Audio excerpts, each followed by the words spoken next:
can't sleep, trapped in my own mind. Anxiety. Drowning in the darkness, just can't see the light. Depression. Doubtful, insecure, can I really do this? Imposter syndrome. I'm alone, unloved, just feel invisible. That's loneliness. We're not therapists, but we need one.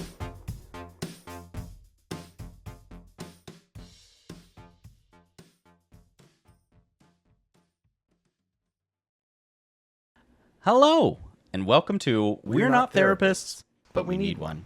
The podcast where we have honest and vulnerable conversations about our mental health with one another. I'm Jay. And I'm Anthony, and neither of us are therapists. But we're trying to help ourselves and each other by sharing our experiences and feelings. In this show, we'll deep dive into topics like anxiety, depression, self-esteem, trauma, and more. We'll talk about how they affect us, how we cope, and what we've learned along the way. We're not doing this to bash or blame anyone, especially our families who may have contributed to our mental health challenges. We're doing this to heal and grow, and hopefully inspire others who can relate and open your mind to your own healing. We also want to warn you that this show may contain some sensitive and triggering content. We'll be talking about personal and painful things that happen to us and how they still affect us to this day. If you're not comfortable with that, or if you feel like you need professional help, this show may not be for you. But if you're ready to join us on this journey of self-discovery and self-improvement, we're glad to have you. We're not experts, but we're honest and we're not alone. Now, let's start the timer. Jay, how do you feel today? Well, honestly, we recorded this last week, and I will say, getting up and cooking, I feel a little bit better than when I started that last episode. Good. But it also could be because I took a nap earlier, and I'm still, coming out of it. God, a nap sounds great. I thought about sleeping at work today, but I needed it so bad. How about you? How are you? Well, same as I was, 30 seconds ago. Reggie, you wanna quit licking the stove? No, I feel better than I did earlier. We went to the gym earlier, obviously, and I needed that. I felt so gross today, and I think sweating it out helped a little bit. I'm still sweating, but I have been a little off my gym schedule, that house stuff, so that's besides today was kind of my first day I could have gone, and I was like, I don't have it in me. I'm exhausted and I'm cranky. Yeah, that's understandable, though. So hopefully tomorrow I can get back on schedule. Well, you had something on our last week episode, towards the end, that you wanted to get into. What do you want to get into? I did.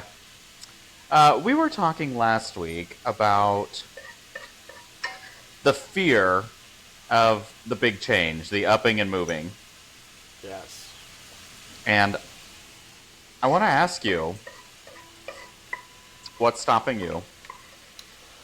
It's funny that you say that, because I've been thinking about that a lot lately, and I think it really is just that I'm afraid to rip the Band-Aid off to some degree. I've made this list of things in my head that need to get done before we go, and I don't know, I'm not as certain that I need to do all of them,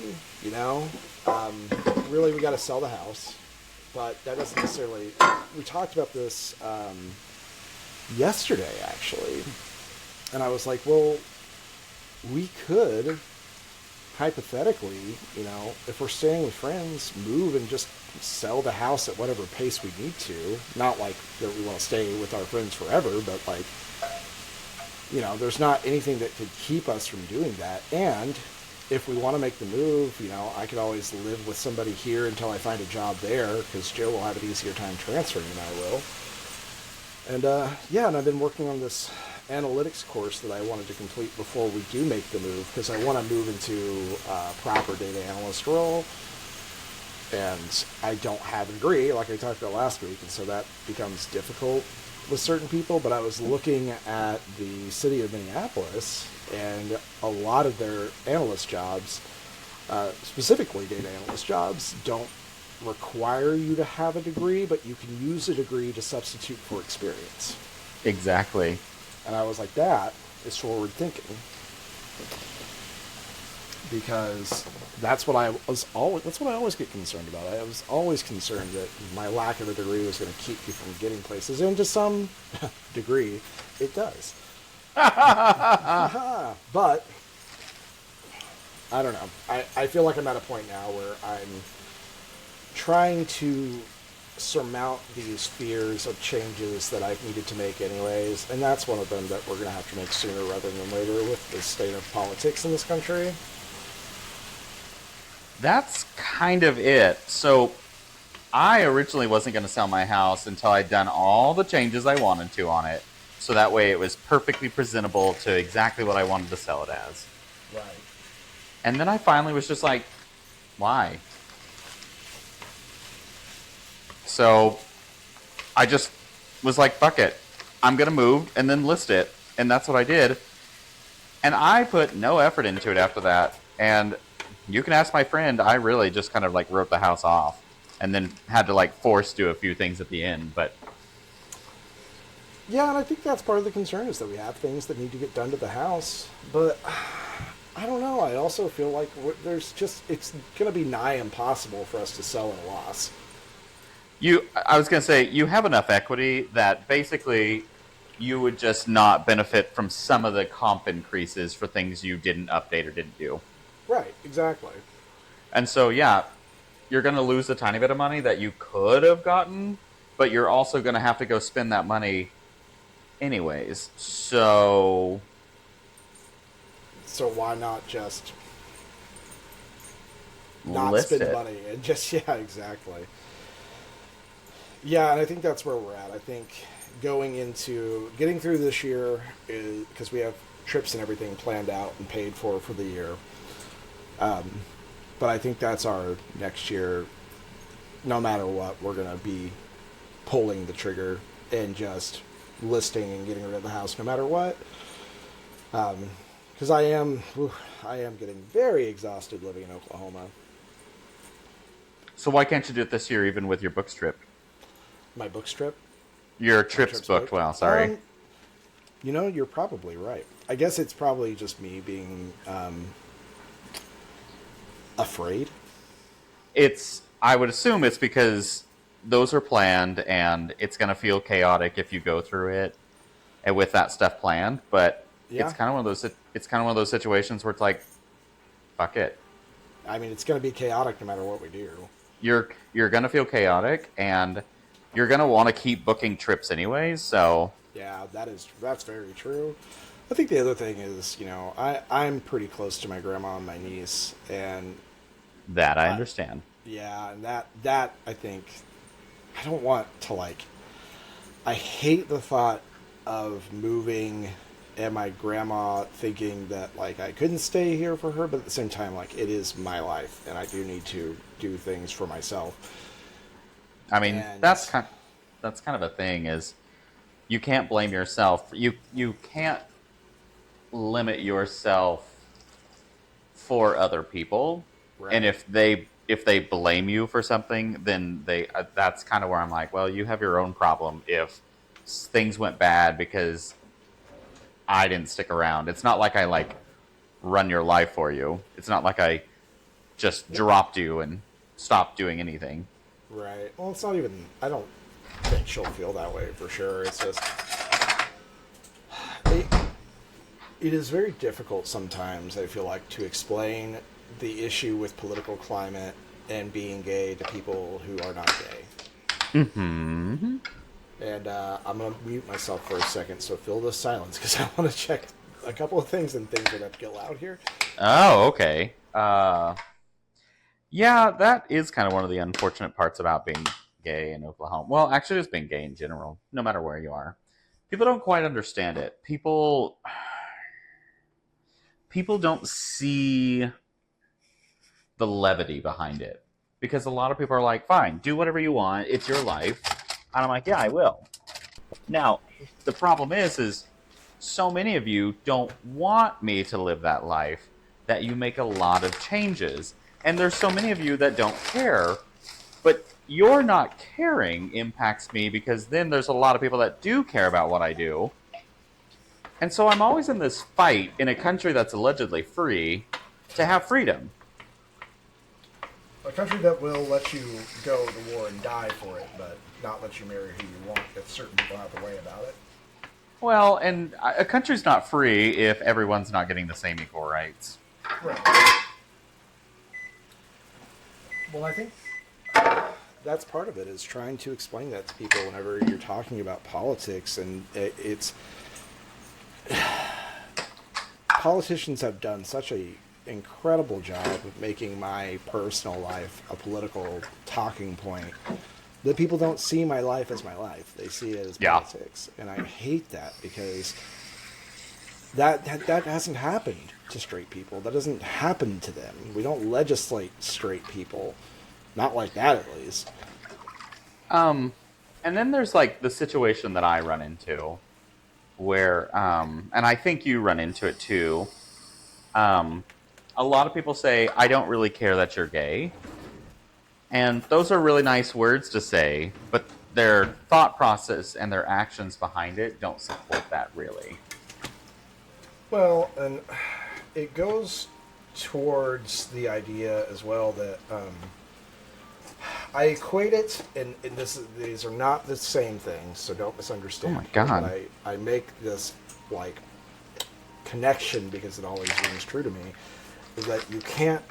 It's not enough to not be racist. You have to be anti-racist, and that is the same thing for being gay. It's not enough to just be okay with gay people. You have to be an ally. And that is something that I think people forget. Like, not doing anything in a country where people are trying to actively legislate away my rights is effectively being okay with people legislating away my rights. Yeah. And people forget that. And it's because they don't have to deal with it. It's not their life. It's not something that impacts them. They see it. They see it around the corner. They see it out of like the shadow of their eye. Like, they see it in a way that is in the periphery. And I don't know. It is so fucking frustrating. Well, and it's so interesting to me that people like to play a little bit of blind ignorance towards how other people live and their lives. Like, for example, the abortion discussion. I don't relate to that in any possible way, really. No.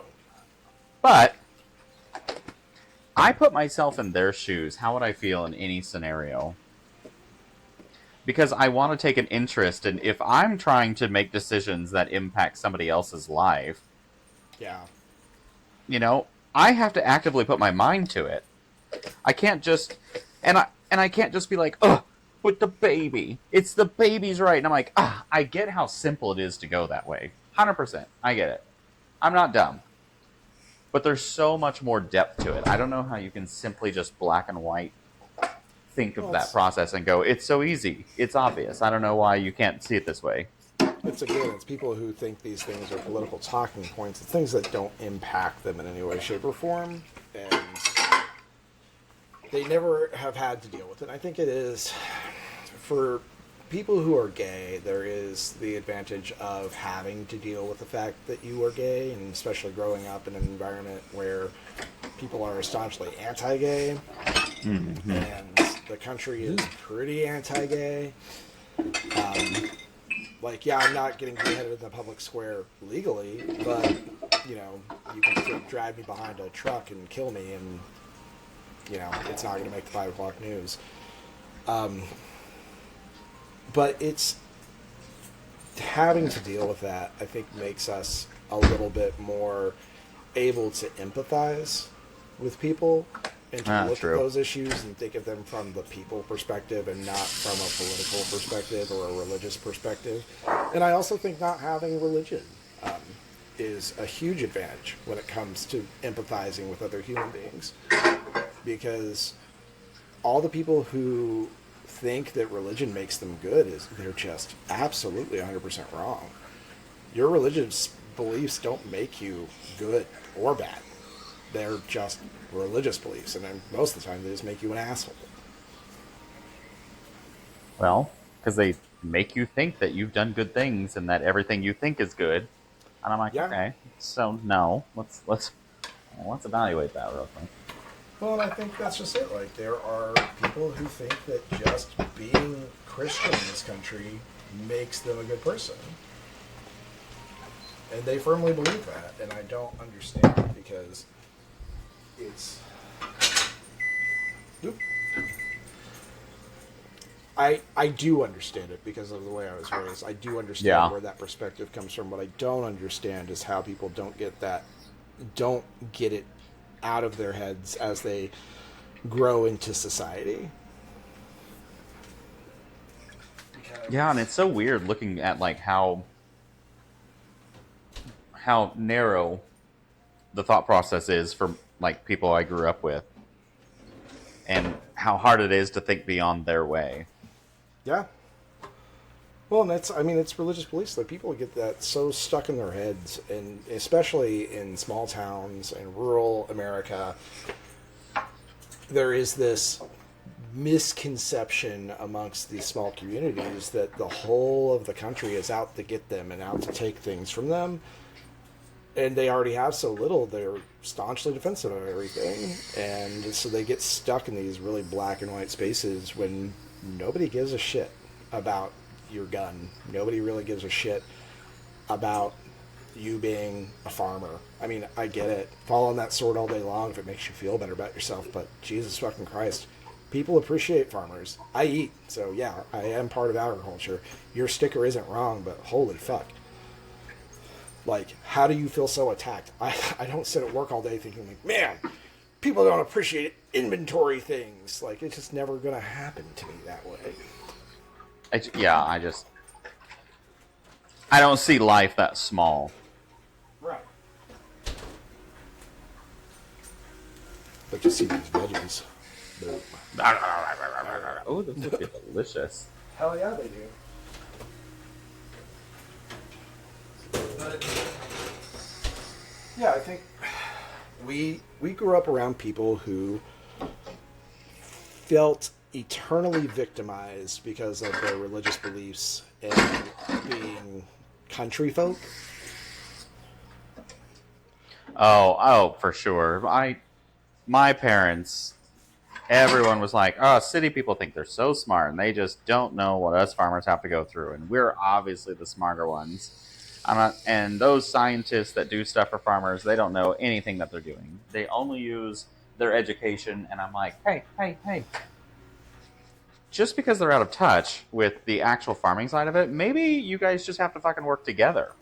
Instead of sitting there going, hey, because they're smart, they're stupid, they don't understand this. I'm like, maybe they're missing a side of it that you know because you have experience on this end. Why don't you benefit it that way instead of being a bitch all the fucking time? I swear, I don't understand it. I don't understand people don't get out of their heads about it, I guess. I struggle with it. I see it. I've seen it a million times. But it's that eternal victim mentality because I don't, and this is one that's always been wild to me since I finally got myself out of the church, is how many people who are in the church think that being in the church means that they're marginalized, means that people are out to get them, that people don't want Christians to exist. And they take every single thing that happens, like, let's say, gay marriage. That's an attack on Christianity to them, when it's really just me trying to have equality. And so they build these, giant mountains out of molehills in their heads, and they have this confirmation bias because they all go to church on Sunday. They all hang out with each other, and they all tell each other the same things. And so they all are perpetually thinking the exact same thing, that the world's out to get them. And when you get away from it, you realize, wow, no, actually Christianity kind of fucking runs this place. Well, and on top of that, I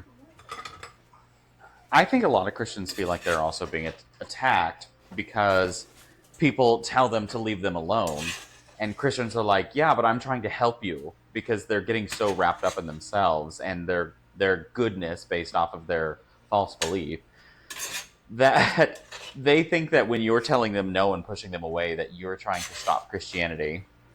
Yeah. And I'm like, Yeah. no, I'm just trying to live my life and not be told how to live because of you. Just because you want to live that way does not mean we all have to. So there is this church near our house called Eastland Baptist Church. And every now and again, and it's got to happen a lot while I'm at work, I'm guessing, but every now and again, one of their buses shows up at the front of our neighborhood and drops off a shit ton of kids. And they all go out canvassing the neighborhood with pamphlets. And I have got to tell you, man, that is such a bullshit indoctrination technique for kids, because what's happening is you're telling these kids all the time that Christians are being marginalized for their beliefs, that nobody likes them, and then you're sending them out to random strangers' homes on a day that they're not expecting them to be there to peddle religion, and so they're going to get doors slammed in their faces. Not literally, well, sometimes literally, but mostly. I was like, let's not go too far. And so they experience this and they see it and they're like, wow, everybody was right in Sunday school or whatever. Everybody doesn't like Christians. We really are marginalized. The only place that I have to go that I can be safe is the church. And it's just, I mean, it's indoctrination. Plain and simple. I will never forget when, I don't remember, I know I was in my house for a bit, and I looked outside and saw like a bunch of cars parked in front of my house, which I lived on a street where across from me no houses faced the street, so it was a really good spot to like parallel park your car.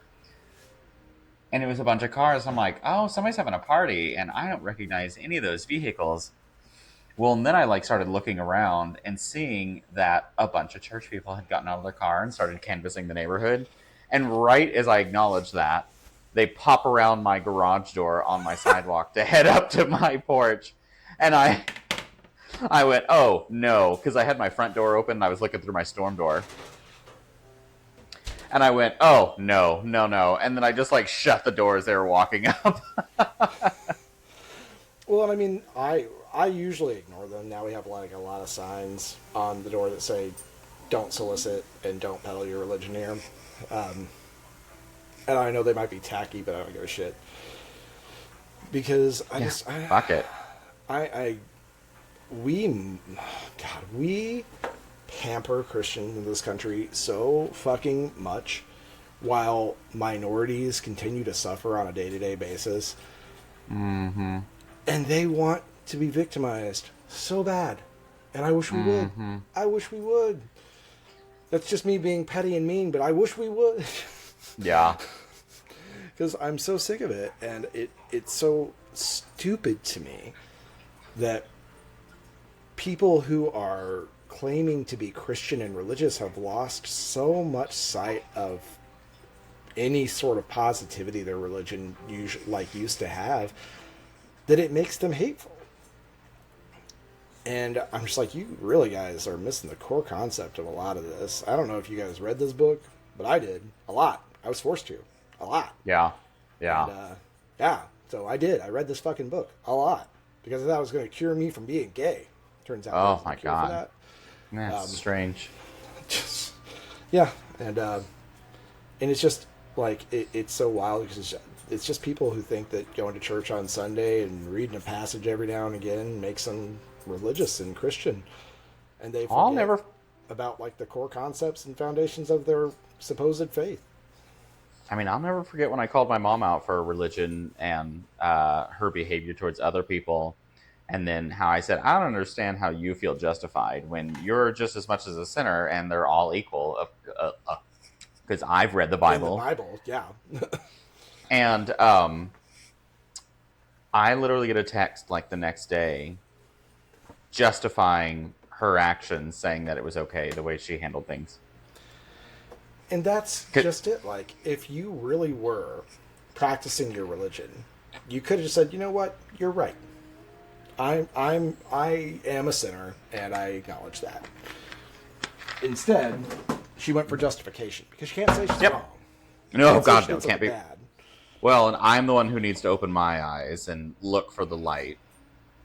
I will never forget. I have a cousin who is very religious, and she started saying it was on Facebook, so clearly, stupid. But I had just made some post about something, and she got Christian on it, and I was just like, I don't need you to peddle your faith to me. I just don't need it. And it's the way they speak whenever they're getting the holier than thou mentality, and it changes the way they don't speak the way they normally speak. They turn into the religious scholar at that point. Yeah. And they adopt the religious scholar. And suddenly now we know something. I'm very smart about this. So I'm going to speak to you as though I'm very smart about this. I love calling it out, too. I mean, it would be like me telling you I have a master's degree in all of Christopher Paolini's books. It means bullshit to anybody who doesn't know who that is. Yeah. Yeah, I've gotten to the point when Mom does that. I'm like, oh, here we go. You've now reached the new level of your religion where you feel like you can basically preach to me because you feel like you're more in touch with the God than I am.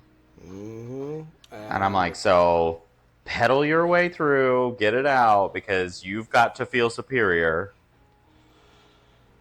And that's just it. I think a lot of people use Christianity as a way to gain moral high ground without having to do anything. Yeah, oh man, and it makes them feel so good. It makes them feel so good. They fucking love it. And I can't with those people. And I think one of the things I'm still very cynical about religion, Christianity specifically, but like,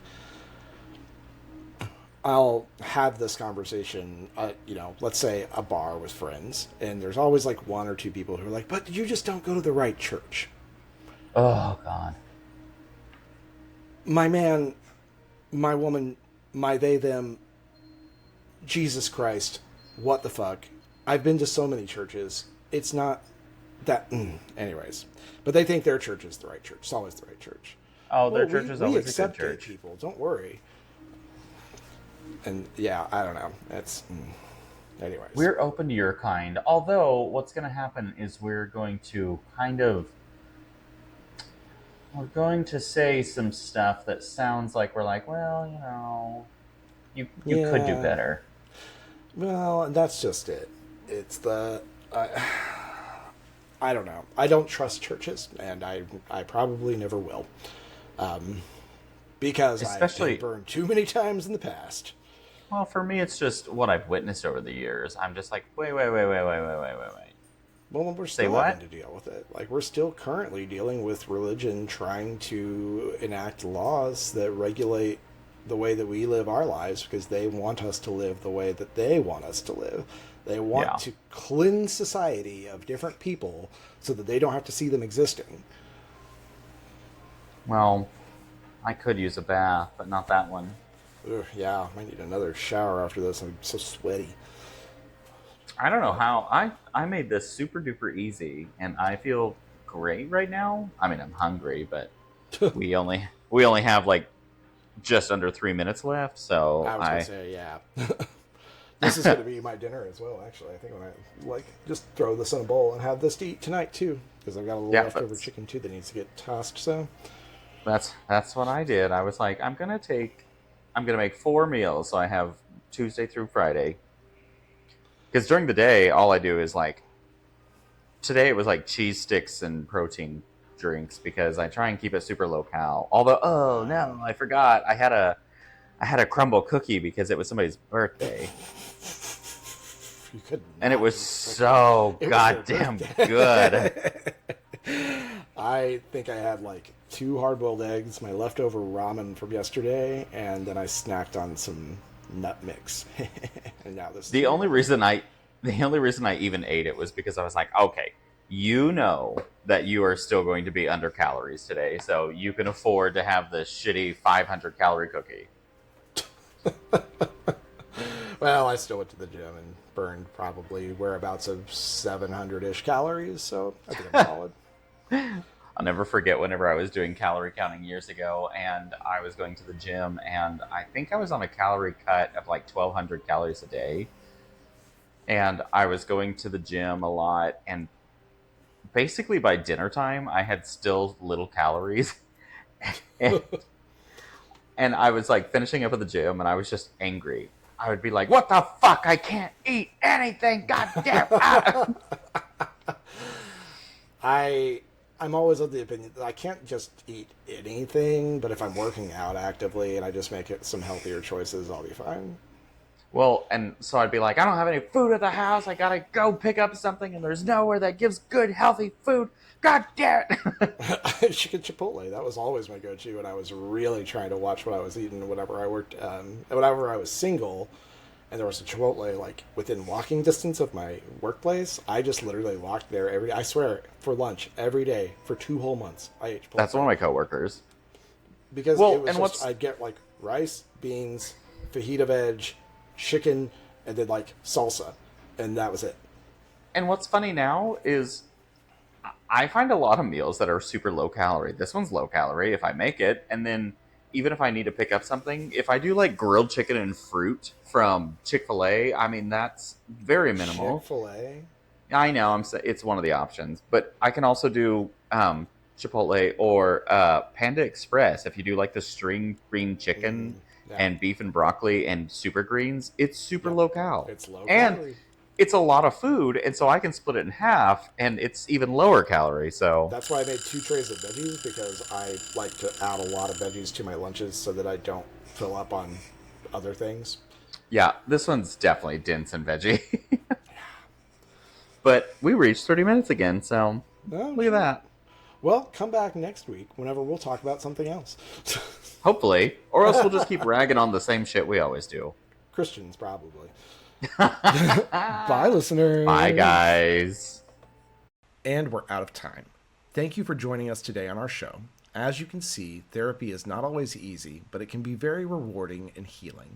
If you want to follow our journey and see how we progress, tune in next episode for the continuation of We're Not Therapists, but We Need One. Join us on our socials, TikTok, Facebook, Threads, and Instagram, and email us at nopenotttherapists@gmail.com. That's NOPENOTTHERAPISTS @gmail.com. We would love to hear your thoughts on our journey, or any questions you have that we can help answer. Until then, Stay safe. mental health is a serious and important issue that affects millions of people around the world. If you or someone you know is struggling with depression, anxiety, trauma, or have any other mental health conditions, you're not alone, and there is help available. You don't have to suffer in silence or feel ashamed of your feelings. There are many resources and support networks that can help you cope and heal. Here are just a few. The Crisis Text Line, which is a 24/7 service that connects you to trained crisis counselors who can help you with any type of emotional crisis. You can text HOME to 741-741 in the US or Canada, or 85258 in the UK, or 50808 in Ireland. You can also visit crisistextline.org for more information. The National Suicide Prevention Lifeline, which is a 24/7 service that provides free and confidential support for people in distress, as well as prevention and crisis resources. You can call them at 1-800-273-8255 or chat online at suicidepreventionlifeline.org. The Headspace app, which is a meditation and mindfulness app that can help you reduce stress, improve your mood, and enhance your well-being. The app offers guided meditations, breathing exercises, sleep sounds, and other tools that can help you relax and cope with your emotions.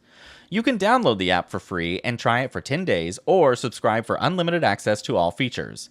You can find the app on the App Store or Google Play, or visit headspace.com for more information. These are just some of the resources that we have found helpful, but there are many more out there that can suit your needs or preferences. The most important thing is to reach out for help when you need it and to know that you are not alone. Mental health is not a weakness, but a strength, and taking care of it is one of the best things you can do for yourself and your loved ones. Until next time,